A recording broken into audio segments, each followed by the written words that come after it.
Hello, everyone. Welcome back to the GSMC Basketball Podcast, brought to you by the GSMC Sports Network. As always, I'm your host, Meryl Fatemi. Getting into our next segment here, we're going to take a look at the Minnesota Timberwolves going up against the Golden State Warriors in Game 1 tonight. Reading the title, this is going to be a war. This is going to be a series of 7 battles, and I promise, I I'm willing to bet a lot of money that this series goes 7 games. This is how evenly matched these two teams are. There are two things. There is the Minnesota Timberwolves can exploit a couple things, and we'll talk about that. But these are two teams that emulate each other very well. Two well-balanced teams scoring the ball, shooting the ball. But in terms of physicality and strength, that is the one thing that the Minnesota Timberwolves can exploit. Before we get into that, let's talk a little bit about let's preview this. Let's seriously preview this before we get to the keys of the game. This is two series. One in Minnesota, the Minnesota Timberwolves just on the heels of shocking the NBA world in 5 games, taking out the Los Angeles Lakers. Not only in 5 games, taking them out in Los Angeles. A team that was predicted by many to go to the NBA Finals due to Luka Doncic and LeBron James play down the stretch. We thought that their offensive prowess would be too much, and Minnesota just completely shutting down that notion and bullying them on the glass, bullying them in every way possible.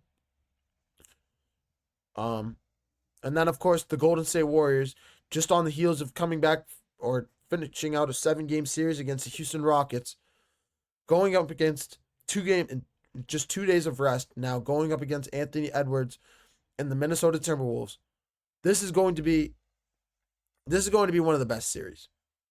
This series, on paper, this is one of the best series. Steph Curry, Anthony Edwards, Jimmy Butler, and Julius Randle. Julius Randle having one of his best playoff series against the Lakers, had one of his best playoff seasons of his career. Easily his best playoff season of his career. You have Rudy Gobert just coming off of a 27-point, 24-rebound game. That he is going to be the X factor in this series, and we'll talk about that a little bit later. But this is a Minnesota Timberwolves team. This is Anthony Edwards that said time and time again, he is on the record saying, I want to face Golden State. I want to reach where Golden State is. I want to reach that boogeyman status. Because that's what Golden State is. They are the boogeyman of the Western Conference. No young team wants to face Golden State. Why? Because they have the boogeyman on their team. They have Steph Curry on their team. And Anthony Edwards, he has said it, and his game has emulated it. He's scratching the surface of being the next Steph Curry once Steph Curry decides to retire. Anthony Edwards is 23 years of age. We're going to see Anthony Edwards for the next 15 plus years, most likely. We have so much Anthony Edwards highlights to uncover over the next 15 years. He may go down as a better player than Steph Curry. And that's not a crazy thing to say. Simply. Plain and simple. Steph Curry is 38 years of age? 37 or 38 right now. Let's say he's 37. It is 2025. He won his first championship in 2015. He won his first championship when he was 27 years of age. And we are now discussing the Minnesota Timberwolves possibly going to the finals when he is 23 years old. I'm not saying this is not crazy to say. Tatum went to his first finals in 22. He's now 26. So he went to his first finals when he was 23. Quick maths.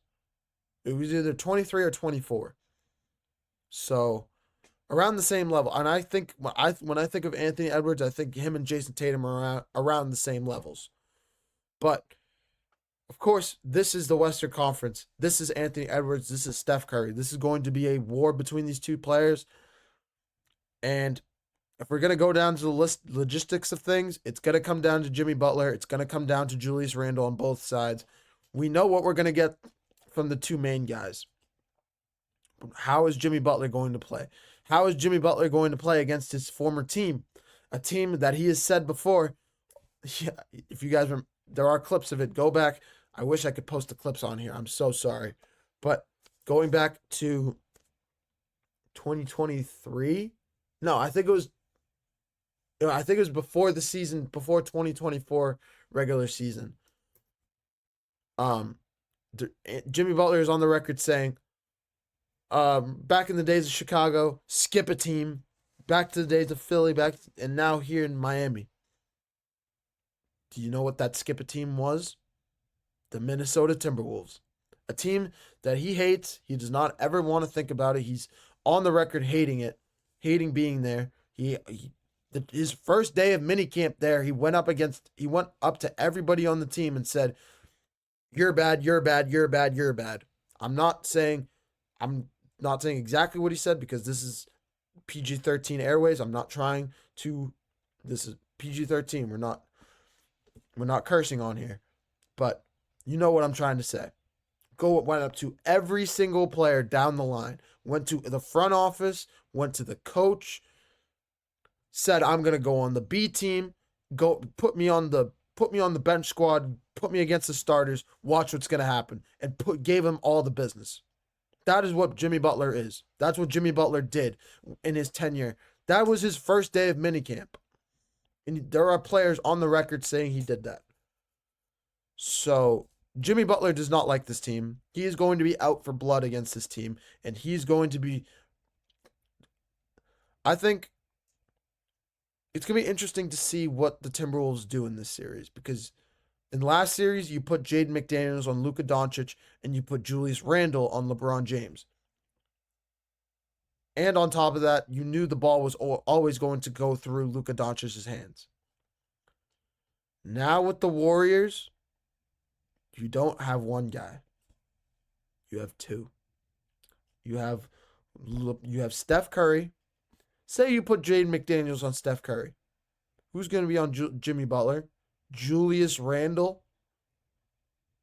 Rudy. Now you're not going to put Rudy Gobert on him. Who are you going to put Anthony Edwards on him? Anthony Edwards is a good two-way player.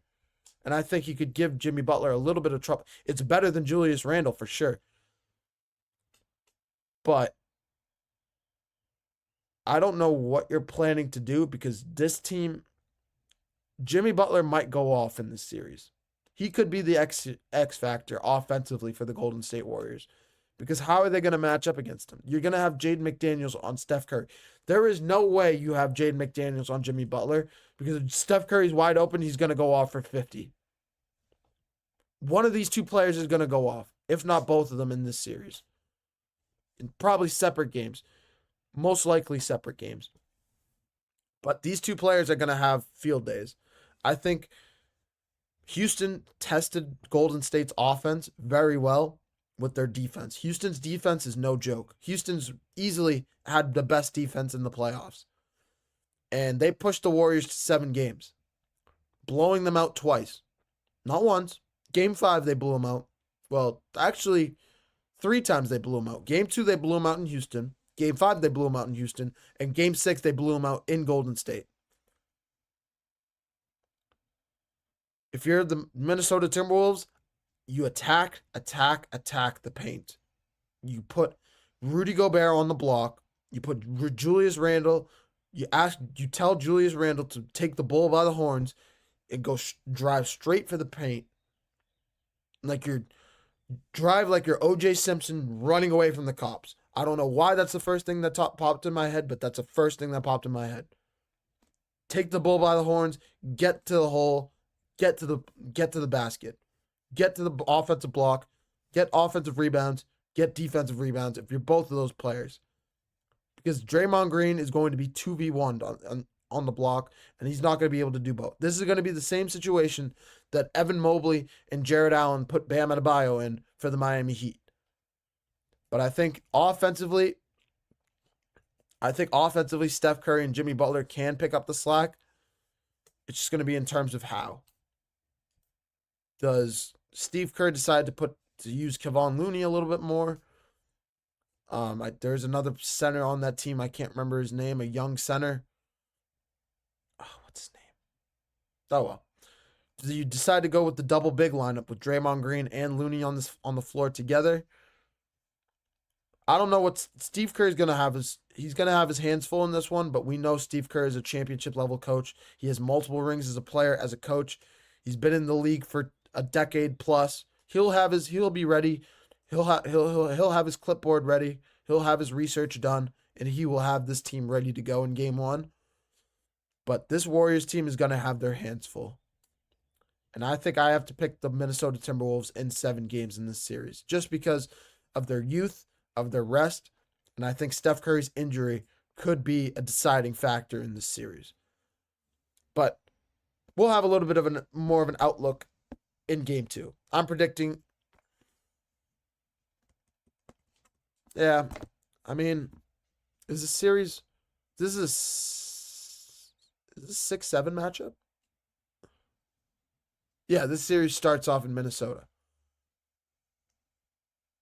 I think I have to go with Minnesota in this one. In game 1. Minnesota by a small margin, by a 4-point margin. I think the rest is going to be a key factor in game 1. So I'm going with Minnesota to squeak out a win. I'm going to take a short break. When we come back, we're going to switch gears over to the Cleveland Cavaliers Indiana Pacers series. Kenny Atkinson just recently winning the Coach of the Year award. We're going to recap that, recap game 1 or preview game 2. And yeah, you're watching the GSMC Basketball Podcast presented by the GSMC Sports Network. Don't go anywhere.